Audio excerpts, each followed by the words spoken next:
A Winnipeg family is back from a recent visit to a Mexican resort, and it was a trip to remember, but for all the wrong reasons. They got violently ill while staying at the resort, and they were far from alone. To explain, CTV's John Hendricks joins us live in studio. John, who else got sick? Marilee, the couple was there on a work vacation with family, and it appears dozens of people got sick at the resort. The Sandos Play-A-Car Resort promises a visit that will give you reasons to smile. But Winnipeg photographers Joel Boyley and Cheryl Maines weren't smiling during their recent visit to the Mexican resort. It was really a bad experience. And that is putting it mildly. Boyley and his wife arrived at the resort in the evening of February 12th. The plan was to shoot a destination wedding and have a family vacation at the same time.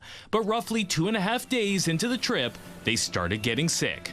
First the kids, then they fell ill, along with lots of other people in the wedding party. Vomiting, diarrhea, you name it. We saw people just walking about, just puking around the pools, around the shuttle bus.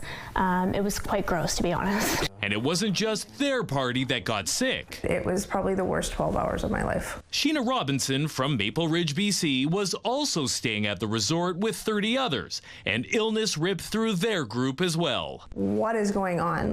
We are so sick. We need help. No one's helping us, and they didn't really say much other than I'm sorry. CTV News has made multiple attempts to contact the Sandos Play-A-Car Resort.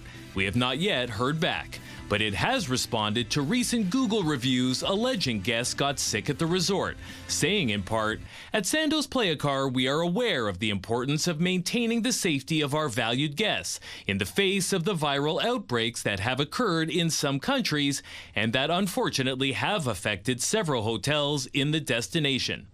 And not just this one. Unfortunately, travel to Mexico and many other Caribbean and Central American destinations, about 30 to 50% of people predictably will get an intestinal illness. Dr. Pierre Plourde from the WRHA Travel Health and Tropical Medicine Clinic says there are food precautions you can take, such as if you can't boil it, cook it, or peel it, leave it. Easy to remember, impossible to do.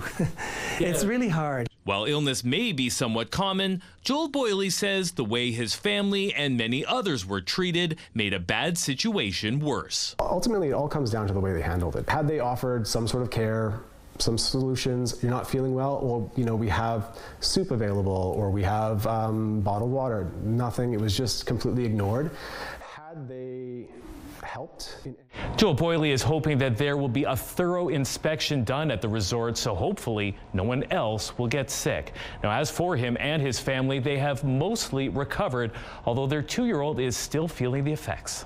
John, I know Dr. Plourde talked about how difficult it can be to avoid illness when you're traveling abroad, but is there anything people can do to improve their odds?